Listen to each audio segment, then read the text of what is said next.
Hello and welcome to the first episode of a new season of Journeys in Fandom podcast with me, Tim.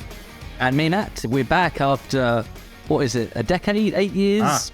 No. Many years? 8 years, 1 month, 7 days. I've done my homework. 8 years, 1 month and 7 days. Yes. Wow. We've been away for a long time. And how things have changed. Oh, yes. Oh, yes. Or how things have stayed exactly the same, depending on your viewpoint, I guess. Yeah. Shall we tell the listeners, viewers, watchers, the people, what we've been up to in the last 8 years, how many months and 7 days? Oh, my Lord. Where do you start? Life is probably the easiest thing. I have an heir. I have a child. You do? Yes, and he is now the heir to the Journeys in Fandom fortune, wherever that might be. Yep. That's £2.50 and something like that. No, probably. He does drain my resources. So yes, 7 years of that. 8 years has been taken up by rearing a small human being. So that's probably about my accomplishments for that period. Yeah. I started a business, so I decided that working full-time wasn't quite enough, but 2 full-time jobs, that was the way. That was the plan. And that's just 1 or 2. That's been since 2017, so that's been 6 years. Wow. And I cannot remember the last time I went to a convention or anything like that. It must be, 2014? That's when I think I'm done with this. Wow. And just retired. Well, I suppose you could argue that we did retire from public life in whatever year that was 8 years ago. Yeah. I've been to a convention since COVID, 2 in fact. But I suppose COVID was a big milestone in that period as well that changed a lot of things anyway, regardless of whether we were there or not. Yeah. Yeah, 2 years of nothing happened. But it makes me smile. I'll speak to people and sort of say, "Oh, that was only last year," and they went, "No, it was 4 years ago." And you go, "Yeah, but COVID time doesn't count. It wasn't real time. Time was on a hiatus for like a good 2 years." Just a blip in the matrix. What makes me smile is the amount of memes pre-2020 of like how 2020 was going to be the best year ever because everything was on weekends. It was going to be perfect. There was a whole load of Star Wars Chosen One memes. And then the 2020 was going, "I hate you." Yes. So we've done a lot in those period of way. And I suppose in some ways, fandom has changed in those 8 years as well. Very much so. I think we were talking about it the other day, weren't we? That there was no streaming, really, 8 years ago. Netflix was possibly still DVD. Yeah. DVD for a thing. Yeah. Was Twitch a thing? Did that even exist? I doubt it, because when we started the podcast the first time, YouTube was still in its infancy. It was getting bigger. Yeah. So I would say no. There certainly wasn't any OnlyFans. Yep, that's true. Never thought about that better. Yep. Yeah, there's a lot of things. The fact that season 1 of Journeys in Fandom was audio only. Yeah, because we just didn't have the tech. Well, I didn't have the tech at least. To do like in We're person sitting here now. Yeah, basis for the benefit of those people listening. We're also a video podcast, and we'll stick all the links up at the end of the show. But yeah, we didn't have the ability to do. Zoom wasn't a thing. Yeah, Skype was probably just Skype, and that whole concept of this video podcast didn't exist, or streaming didn't exist. Yeah, so now a lot has changed. How many doctors have we had since we last? We could age it like rings on a tree. So where did we end up? So Peter apparently just started because we did the cinema trip and the rage began. Yes, and then he went. Yep. And Jodie came along. We'll save that for another episode. Hold your horses. And she went. Tennant is now... That's kind of weird. We left, and Tennant was still really popular. And now we're back, and Tennant is back. It's like... It's like we're cosmically linked. Yes, there we go. And Shuti Gatwa will be there at the end of this year. So, it's 1, 2, 3.5, and you could include the other doctors, but again, we'll talk about that on a later date. Yeah. We've come back for the 60th. We thought we'll get back in the swing of things, and then we'll be back just in time, hitting peak GIF for November. Yeah, it will either be peak excitement or peak rage. Who knows? It might be both. So, I suppose it's worth a bit of a history lesson. So, for new listeners, new viewers, however you are consuming our content these days, we obviously did Journeys in Fandom way back, starting in 2013, I think it was. And obviously, we went on hiatus, and now we thought we're old enough, wise enough, and enraged enough to relaunch the podcast. Grey and grumpy enough. So I suppose it's worth doing some introductions, because people probably don't know who we are, or have forgotten who we are, or have no idea what we're doing. So do you want to go first? Who are you? Okay. I am Matt. I used to, in another life, do a lot of Doctor Who cosplay, and apparently I used to be quite good at it, and got quite well known, either famous or infamous, depending on who you ask. Because you were one of the first people that I knew who had a blue tick on Facebook. Yeah. I remember when you got that. I have no idea either. I think at my peak, I think I had something like stupid, like 180,000 followers. And this was in when pages weren't really a thing. So it was... because it was all... I remember the explosion of Facebook pages when everybody had to have a page, and it was just kind of like, what's the word? It was the thing to have it. Twitter wasn't a thing. What else wasn't a thing? None of this social media. It was all Facebook pages. Now they're still here, but is Facebook relevant to people nowadays? Probably not. Probably not as much. It's all Twitch and Instagram, and then again that's Facebook, isn't it? So yeah, it was a different time. So I used to do pretty much every convention. Started as an attendee and ended up as like a cosplay guest. Do they still exist? I think they still exist. I think they do. I've seen it. Now, hang on. It was quite nice to be invited to events and just swan around in a suit and a coat and talk to people. So, wonders of technology. Oh, there you are. Look at you. Whoa.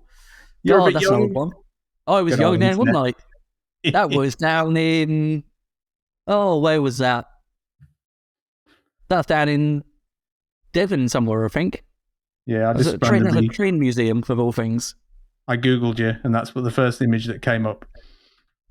I'm surprised the image that didn't come up was the one from the 50th, where me and Matt Elliott were in Southampton, and someone snapped a pic of us from a distance away, and it looked like a filming shot. And then the internet mistook it for a filming shot, and it went a bit viral, and we had to tell people it wasn't real. Yeah, I'll find that one and see if I can get it up online. Yeah, I remember that, because it was kind of like a shot, wasn't it? It was because there was like a tent next to it. It looked like almost like a canteen tent kind of thing. And there's people milling around, but no one was actually looking at us, so it looked like it was meant to be. So it was a surreal. Hang on, I found it. Hang on, I found it. Good. Oh, look at this. Look at this for technology. Let me. He said, "Oh, I love you, Tim, because you're good at the techie stuff." Let's play with that. Right. Let me do this. Is it that one? There it is. Right. Bum, bum, bum. The big reveal. That one. Yes, that's the one. Yeah, because you're there. Woo, yeah. And that's Matt Elliott of 11th Doctor fame. But yes, it looks completely like you're on a film set, which actually, I remember that. It was hilarious. Yeah. Because even like some of the big news pages were tweeting it, and we'd go, "No, it's not, guys, it's not." And they go, "How do you know?" Of course, that's me in the photo. Yeah, hello. Oh, that's great. I forgot all about that. Yes. That was certainly good. So, yeah, so that was kind of you then. And obviously, you're back. David Tennant's back. Yeah. Get the old suit out. Oh no, you need a blue suit now, don't you? And I can say I can't be in the old suit anymore. The COVID has done me.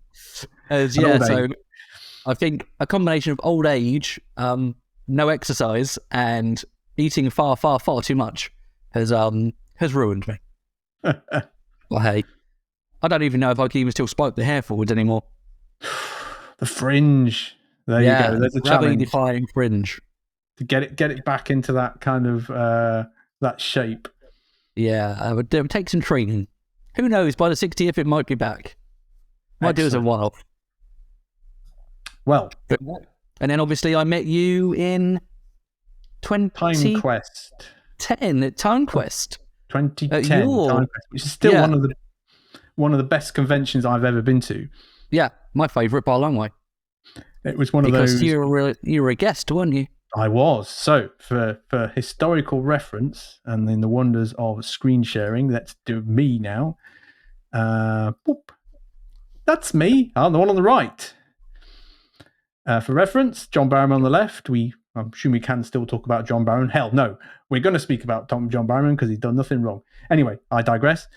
Yes, I was a part of Doctor Who history. So in 2009, so that's 14 years ago, I won a competition on Tonight's the Night, which was John Barrowman's Saturday night TV show, to win a scene on the TARDIS. I had to design an alien, so that was me on the right. That's Sal Till, my namesake and legacy, so to speak. And I performed on the set of the then TARDIS with John Barrowman and, as I found out on the day, David Tennant. So it was all good fun.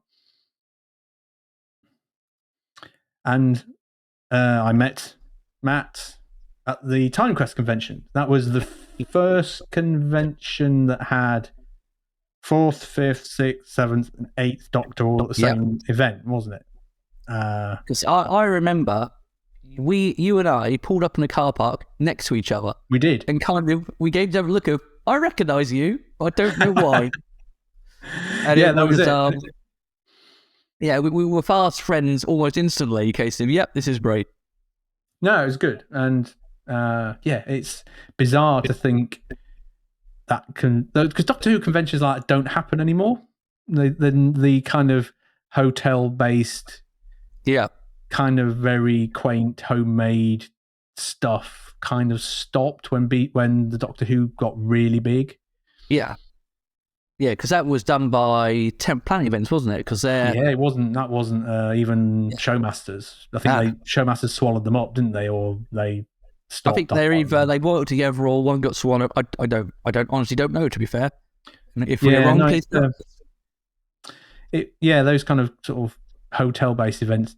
I think rumours I heard, I don't know if it's true, is the BBC corporation. They're like the marketing arm cracked down on the reference Doctor Who. You couldn't use it, you couldn't market it, and that's kind of where they went, but I don't know if that's true or not.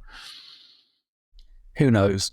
And if that is true, that would be a real shame, because again, I think conventions have changed so much since we used to go, like the old turn up and meet someone and the old £10 signature. I don't think it exists anymore.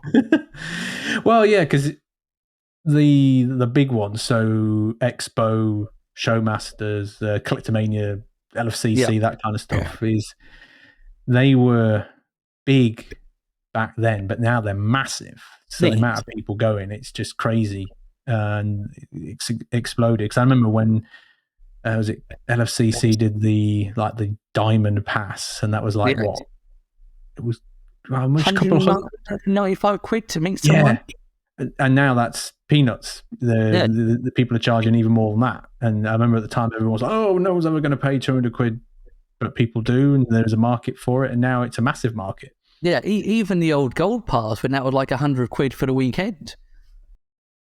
It was that felt like a lot, but actually getting to jump the queue and all that good stuff was handy. But yeah, the thought of the Diamond Pass, I never went for one because I thought that's just prohibitively expensive. No, I'm trying to think. It was like, I know when I first met Tennant at LFCC, whatever it was, that summer one. No, it wasn't summer. It was October, wasn't it? Oh, yeah, it was the October one, wasn't it? It was really hot because I didn't go, and it was like proper summer weird global warming weather and it was really hot. Yeah. Yeah, because I remember his signature was about 30 quid. And I went, actually, he's a big name, feels reasonable. But now you're sort of seeing 60, 70 quid for a signature and you're going, come on. Oh, wow. Well, Jodie Whittaker, she was 80? No. It was high, it was over 50 because I was tempted and my inner conscience talked me out of it. That was last year. I can't remember. She might have been 65, something like that. But yeah, I think the most I ever spent an autograph, God, I don't know what that would have been. Wouldn't have been anyone massive. Yeah. So you're looking 20 quid. You used to pay by cash. You just pay it and that was it. But I'm assuming they don't even take cash anymore. Mm. And that's kind of a COVID-y thing, which I can understand, to be fair, because who has cash on them anymore? It's all contactless. But yeah, I don't know. Yeah, inflation gets to us all, even even. Oh, so I suppose that's our claim to fame. That's our what's the word? Fandom credentials. Our fandom driving license. I think we'd both been around for so long and had got to meet so many people, and between us we'd done a good few things. We thought, well, let's share that with people. Yeah, and I think that's it. And we don't have a niche. That's the thing I learned with YouTube. And you've got to have a niche. We don't have a niche. So yeah, Doctor Who's a big one. Yeah, but we don't mind talking about TV shows, movies, wrestling. That's always a big one, and conventions or anything else in between. So I think with these podcasts, we'll always kind of advertise what we're going to talk about, and then it'll probably meander somewhere else. Yeah. Yeah, it's going to be, there will always be fandom based, but they won't be of a specific genre. So we might talk about whatever WWE's up to. We might talk about what's happening in the world of Doctor Who. We might talk about what we're watching on TV. Who knows? It's going to be a whole mix of things. Yeah, we might even have some old references and callbacks to season 1, things like Boobs McGee and stuff like that. There's a reference I haven't heard for a long time. Yep. I'm not putting her on the shared screen. No, I wouldn't either. Oh, good Lord. So yes, in terms of content, so we're going to be, if you're listening to this, we are obviously on all the major podcasting platforms. If you're watching this, we're on YouTube. I'm going to put us on YouTube. We may even delve into TikTok with some short form. Get me? TikTok.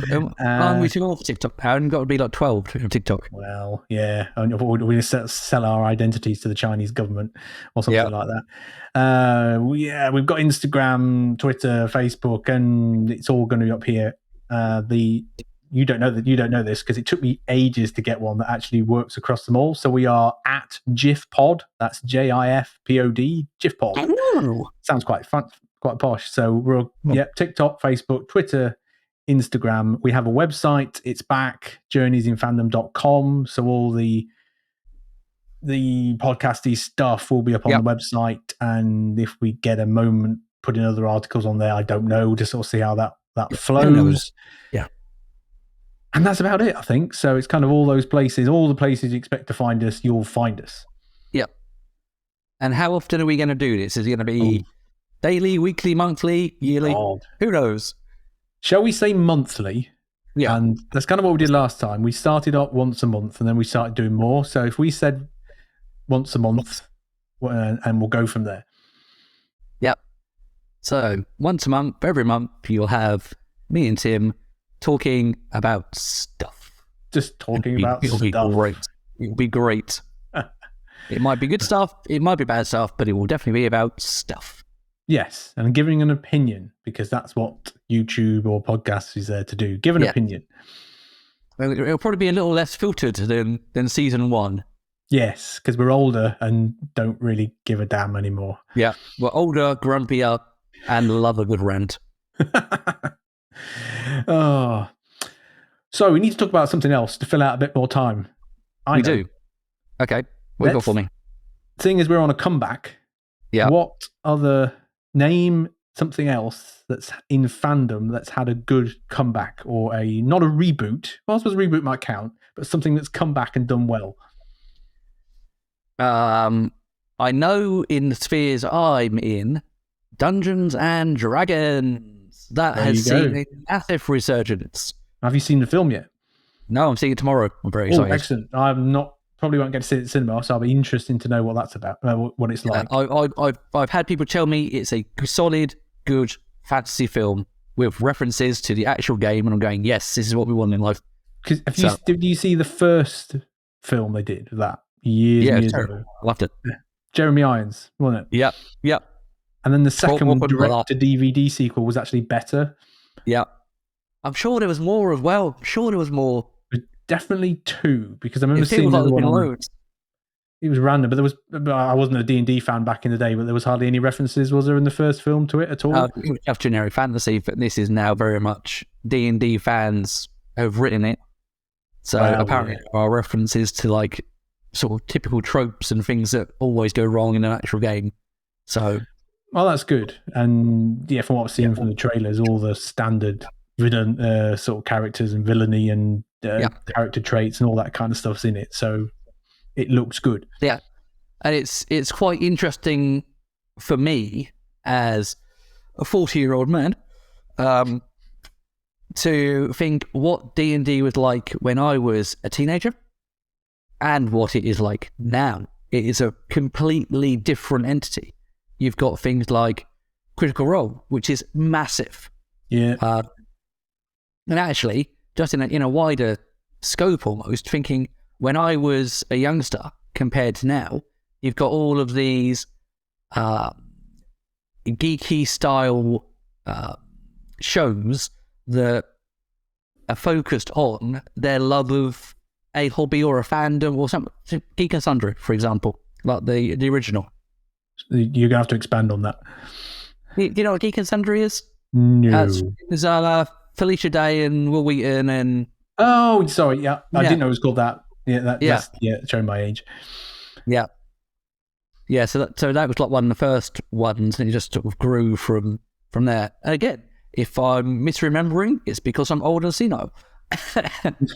But again, seeing things like even like Critical Role, when they first started, it was quite small and YouTube-y and not anything like the show it is now. Now it's worth a fortune and it's heavily sponsored, and they're all famous for that in their own right, as well as being famous for being voice actors and everything else. So it's been really good to see that promote a game that I really enjoy. Admittedly, sometimes it can be a double-edged sword because you get someone who's new to the game and they expect their DM to be a map master, but not every DM will be, and some DMs will be very different. Same as even when you sit down at a table, they go, 3D terrain, painted figures. You go, I've got paper and some like counters to show where things are. So it's fantastic to see it, but sometimes it does require a bit of expectation management from especially. I started doing it after lockdown, mainly because we watched Outside Xbox doing their Oxventure stuff and just kind of binge watch that over a lockdown. And I've never done it with paper or miniatures. It's always been Roll20, or just literally theatre of the mind kind of stuff. So actually to do it on a table would be quite weird. Yeah. Whereas for me, I can't do it online because I need people around me to make it feel right. That's probably the wrong word, but you know what I mean. It's like getting like cues from people. Like online, it's quite hard to keep track of what people are doing, and but in person, I find it far easier. And also, like rolling dice, if I roll a dice in person, I get one result, and if I do it on a computer program, it's never as good. Because I did sell myself to Santa to allow me to roll good dice. No, it's an interesting thing. But D&D, I suppose that's a really good example of something that come back. Admittedly, it did try to do a very good Icarus impression recently when Wizards of the Coast announced they were going to change the open gaming license. Did you see this? I heard again the eruption, what's the word? The rumblings on social media. Something was kicking off. Basically, for anyone who isn't aware, D&D is run under an open gaming license, allowing anybody to create third-party content and sell it using the D&D 5th edition rules. And Wizards decided they would amend that and put in requirements for stuff to be partly approved, for there to be, if you generate revenue, you then have to pay a licensing fee, and it became a lot more restrictive. And the community as a whole lost their minds, because you've got individual creators just going, actually, you're going to end my livelihood overnight. Wow. That's not cool, guys. And so it all started off, and Wizards said nothing. A week went by with the community getting more and more excitable, and Wizards said nothing. Another week went by, and Wizards said nothing. And you're just going, oh, this is going to be a mess. So then some bright spark decided that Wizards or Hasbro understand one thing: money. So 40,000 people cancelled their D&D Beyond subscriptions. Wow. And if you think, well, that's just a few quid per person times 40,000, yep, you'll notice that one. Their share price dipped. And the community basically said, you will listen to us or we will ruin you. And by this stage, other big companies like Perazzo and Cobble Press and stuff like that had created their own open gaming licenses and basically said, yep, players, we support you. And let's say Wizards, if they'd acted quicker, could have got it under control. But I think they were going for the option of, it's just a storm in a teacup, or weather it out. They were incorrect. And then they let out this half-assed statement saying, yes, actually, after fully considering it, we're going to not change anything. It's all going to be wonderful. And I think the closing line said something along the lines of, there will be people online saying that they've won, but we also think that we've won in this instance. And everyone went, no, you lost horribly. You were mullered. The community took you around the corner and beat you. And you just need to accept this fact and get over it. Do not underestimate fandom, I think, yes. There's been multiple instances over that over the year. And it's all to do with money, isn't it? Hope the bear, because if the bear wakes up, God help you. Yeah. Because they will come for your wallet, because that's what big companies like Hasbro understand. Yeah, that's it, isn't it? Yeah, because when it was all first kicking off, I was thinking to myself, Hasbro do not care. And always people go, no, they'd ruin the game. I'm going, you don't understand. Hasbro do not care. But they go, but they change. No, Hasbro do not care. Whatever you think, they do not care. They are here to make money. And if they think D&D is under-monetized, they will do whatever they can to make more money out of it. Because, all joking aside, to play D&D, you need to buy one book. You need to give them 30 quid, and that's it. There is no repeat purchase. So, best case scenario, you go, here's 30 quid for a book, job done. So they're going, how can we get that monthly income, that regular income from people? And things like subscriptions to D&D Beyond are ideal for that. Or like virtual tabletops and like Roll20. If you go, well, if you just delete all of that and only have Hasbro approved versions that you must pay for, yeah, great. Money, lovely. And they thought they could weather it, and they were proven very wrong. Oh, Lord. The first comeback that springs to mind, but it's a bit dated now, is obviously Doctor Who. Yep. When 2005, was it, when he came back? I should know this. It was. Yeah. You should know. You should be able to quote a date maker. Yeah, April, Easter. So I remember that. But you could argue that it's kind of peaked, and now it's at its lowest point. And then again, another subject for another day. But it's the comeback has gone, so it's actually on it's potentially on its second comeback. Yeah, coming in November, but we'll wait and see. So there's one. Star Wars, no, that failed. Trying to think of TV shows that have come back. That's a controversial opinion there, Tim. Star Wars failed. Oh yeah, it hideously failed. It was. I think it depends on which part of Star Wars you mean. Well, the films failed. The Disney, films were a barge. Disney saw it as a cash cow, and the fact that they failed to get Han, Leia, and Luke on the screen at the same time is inexcusable, and there's no excuse for that. They should have done it, and the films are awful.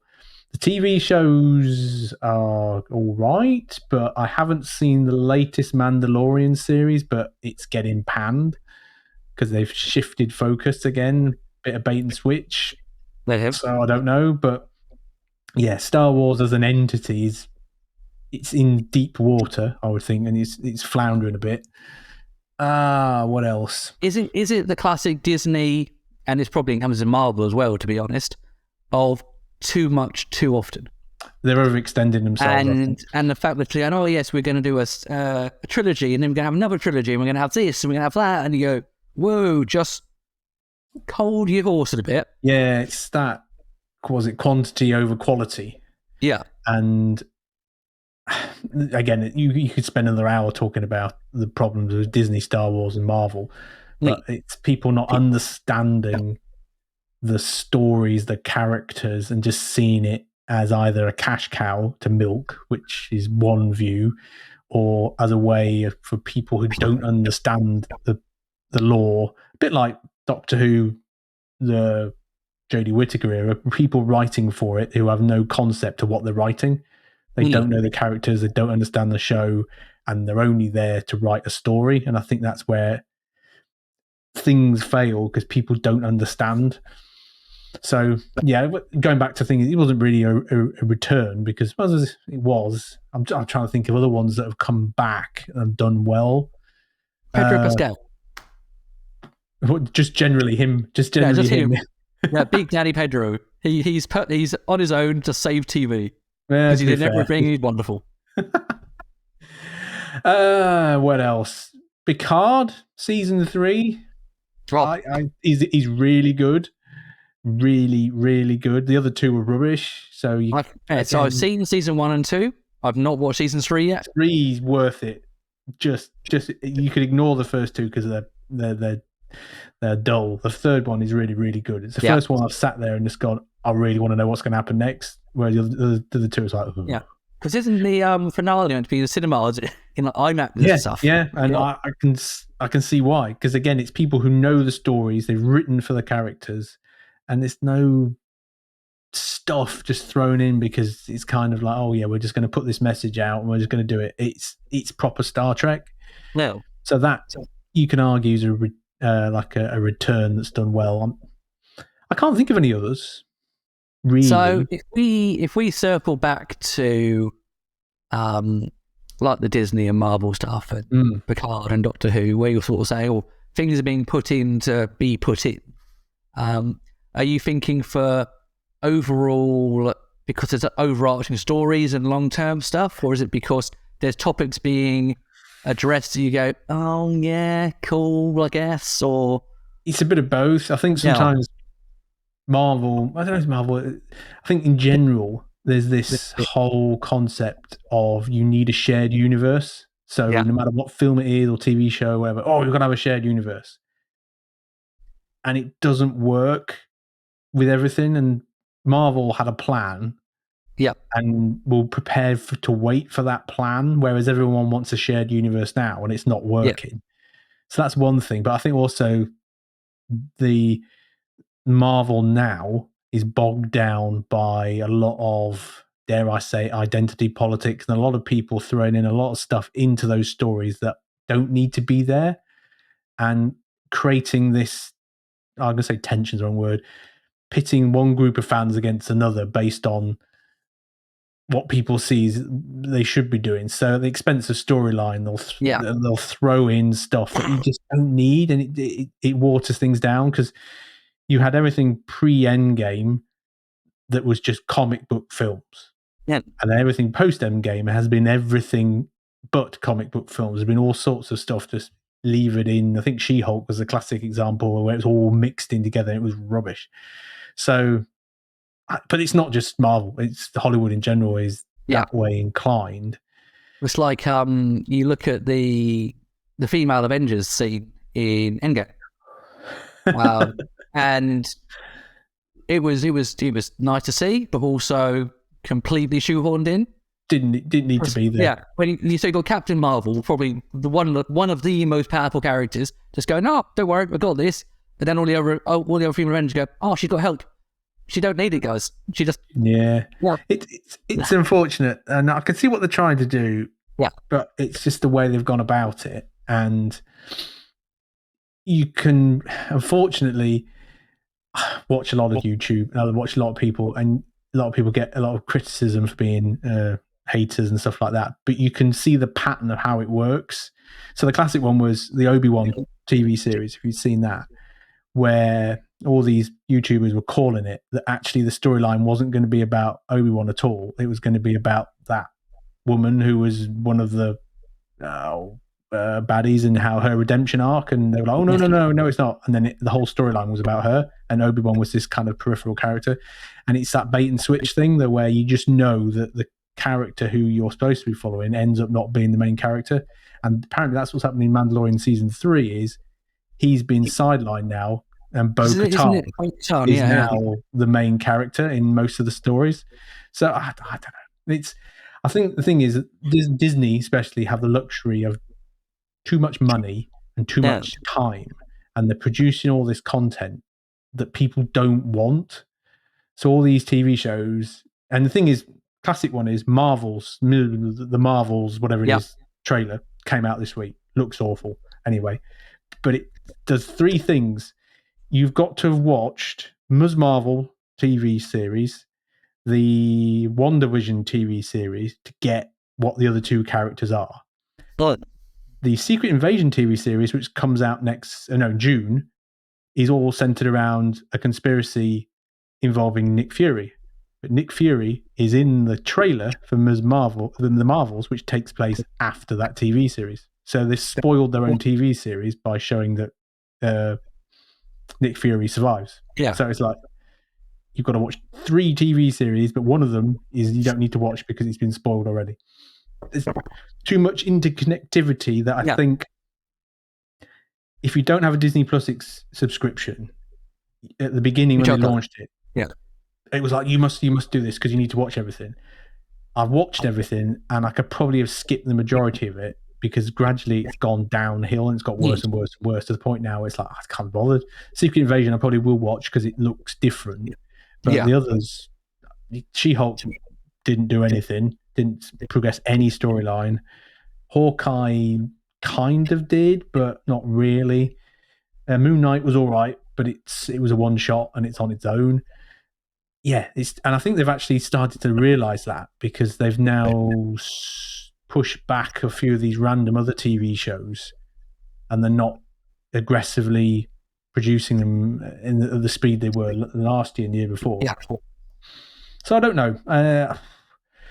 There's a lot going on, and I don't know how we've kind of digressed from returns to this. There's a lot going on, and there's a lot of things shifting now in Hollywood in terms of how people consume content. It's not just about films. You have to get all the streaming, because I don't know what DC are going to do with their extended universe. Are we going to have to start getting... Well, we haven't got HBO Max in the UK officially, so I don't know how we would watch that. But yeah, it seems to be now you're missing out if you're not watching all these other things as well as. Do we think the DC rebooted universe is going to be any good? No. It's blunt. Yeah. I think. Well, that's the thing. Do we think James Gunn has got the chops to handle it? Is he good enough? I think is the question. He's good at doing quirky, off the wall characters. So obviously, Guardians worked, Suicide Squad worked. Can you build a universe around a load of characters that people don't know? Now, history would say yes, because if Iron Man wasn't a big name character, Thor wasn't a big name character, Captain America really wasn't outside the US, and Marvel did it. But I don't know, in this now day and age where people expect everything now, people haven't got the patience to wait 10 years for all that to come together. I don't know. You've got to explain a lot about who these people are and why you like them in a very short space of time. Guardians, they kind of did it, but that was always wedded to a wider universe, whereas DC, there is no extended universe. It's all a mess. And I think the things for me is with that is they've got rid of Superman. Ridiculous. Shouldn't have done it. They got rid of Wonder Woman. Shouldn't have done it. But they're keeping the Batman, which was brilliant. Patterson's Batman was ace. But they're keeping it as a separate universe. So they're not even integrating their biggest asset into the universe. And they're going to have a third Batman and a second Batman. Well, what's the point? People, the average person on the streets can go, I've got this Batman film and I've got this Batman film. Which one do I watch? And I think the thing that vexes me more than anything is DC animated movies are awesome. Just make those in live. Yeah, and yeah. It's a case of, here is a good comic story. Just make it into a movie, please. Don't faff around. Don't worry about what's happening next. Just go, no, here is my comic arc. I'm just going to make this into a movie. Yeah, I don't know. It'd be interesting to see. I think at the moment I don't have the confidence that it will do well enough.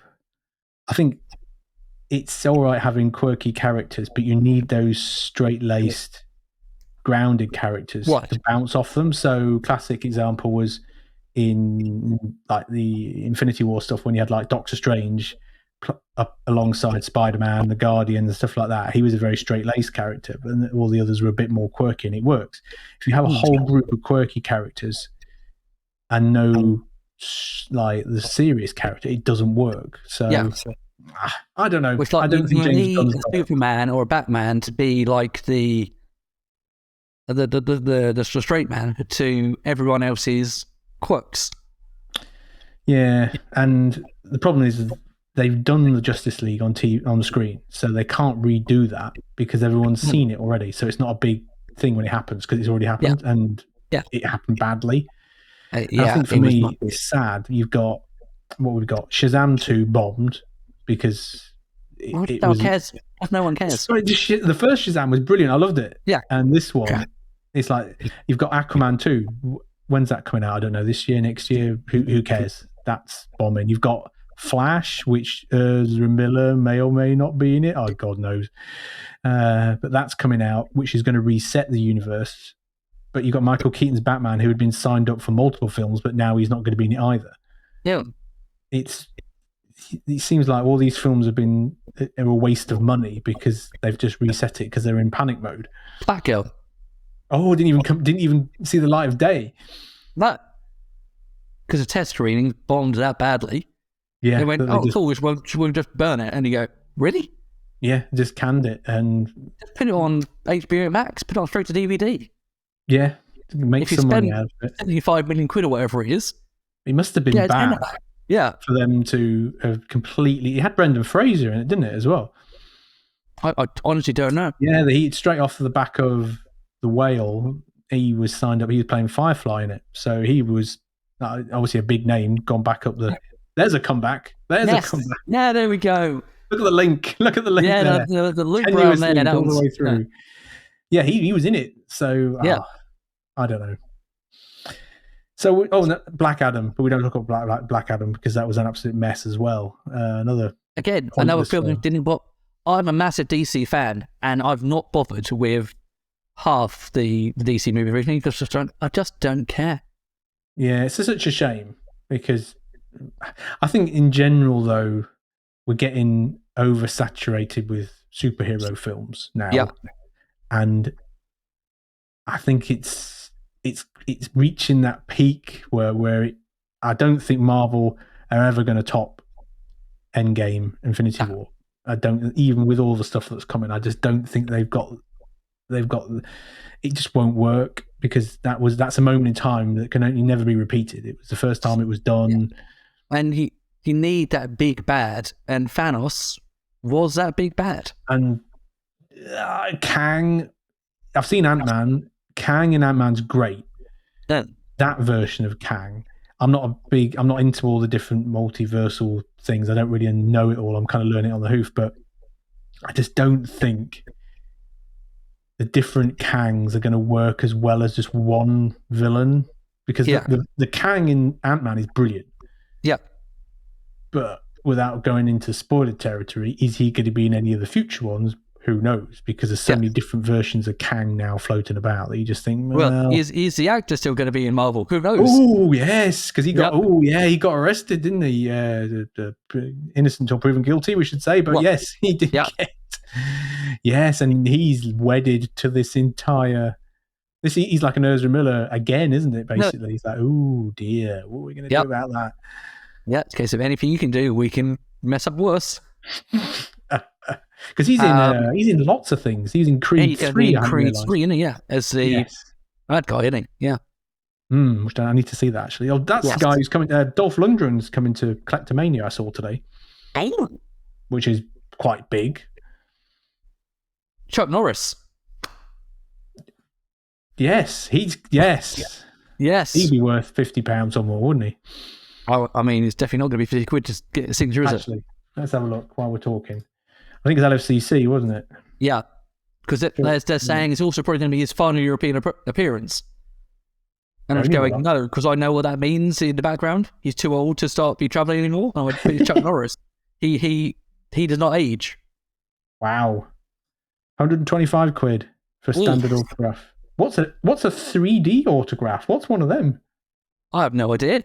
What is that? See, look, we're completely out of the game. Photograph, 125. What's a 3D autograph? There is part of me, because it is Chuck Norris, who would just go and just go, do you know what? Screw it.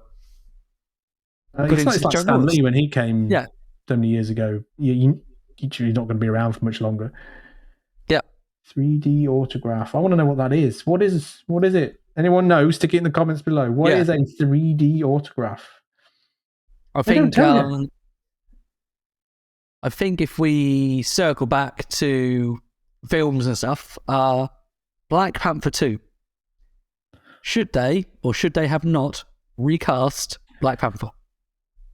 That is my question. I didn't enjoy it. I like Namor and the concept. I thought that was good. I think the three... No, I'll come back to your question because I have to go around the back. Yeah.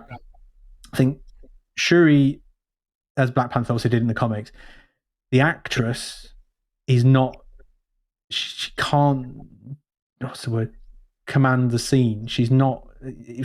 She's not a leading actress in my eyes. I don't know why, but all the way through that film, it was... Who was the main character in that film? It wasn't her. It was either Namor, the I can't remember, Black Panther's mother. I can't remember her name. They were the two characters that were the main characters, and she was kind of just flitting around the edge until right at the end. So yeah, I don't know. I read that the family of Chadwick Boseman were happy for him to be recast. That was real, but for me, Ultimate Redemption arc, they should have made Michael B. Jordan's character Killmonger. Oh, Killmonger, yeah. Because although you saw him die, in inverted commas, at the end of the first film, imagine if he'd been kept alive and Namor had taken over, blah, blah, blah, and they were in they had to call on him as the last resort, and he kind of had that full redemption arc where he kind of took on the mantle properly. That would have been an absolutely awesome storyline. No. I would have been so much more happy with that than what we got, unfortunately. Yeah, it's again one of those films I haven't seen. It's long. It's very long, and there's some really good bits in it. But if they've done with Killmonger as the eventual Black Panther, I think that would have landed a lot better for me because it would have made more sense than the way they did it. And it's good. It's good for what it is, and obviously there's a lot of people who were affected by Chadwick Boseman's death, and you could see that in the acting, and a lot of it was dedicated to him in the way they did stuff, and that made sense. But they had to explain a lot in a very short space of time, and they'd already committed themselves to doing it. They should have just either left it alone, recast, or she doesn't sit right, but again, it fits into this mold of we want more female heroes, so we're going to do it. But and also Ironheart in it is just laughable, but that's a separate conversation.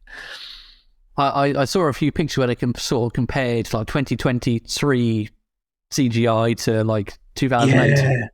Well, that's one of the reasons why they're in a lot of problems they are, because they Well, Thingy got fired last week. I can't remember the lady's name, who was the head of CGI for Disney Marvel, and she got quietly moved on.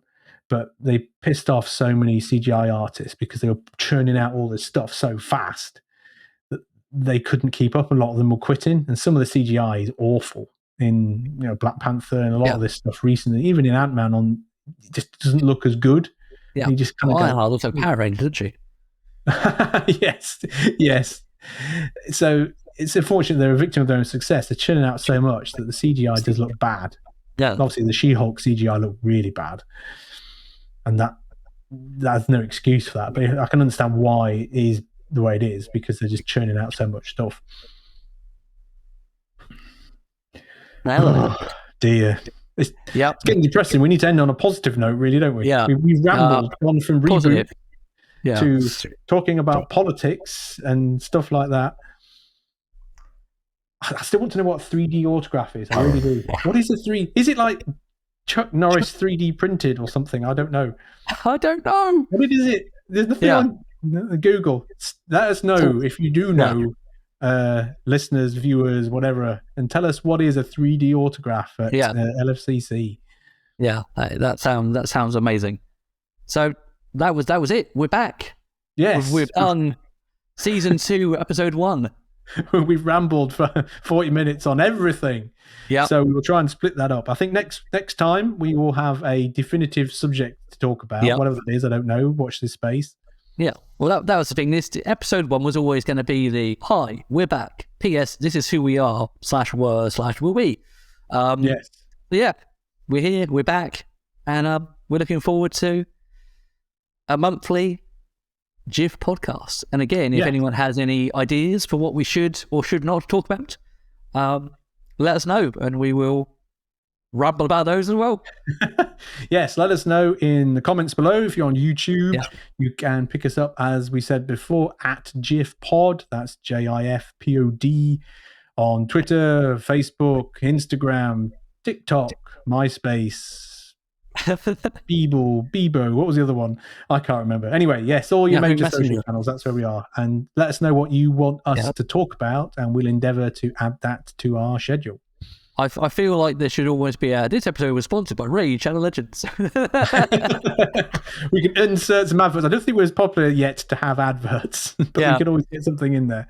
Yeah, exactly. If you'd like to sponsor the show, please get in touch, because I could probably hold something up and drink from something that has your logo on it.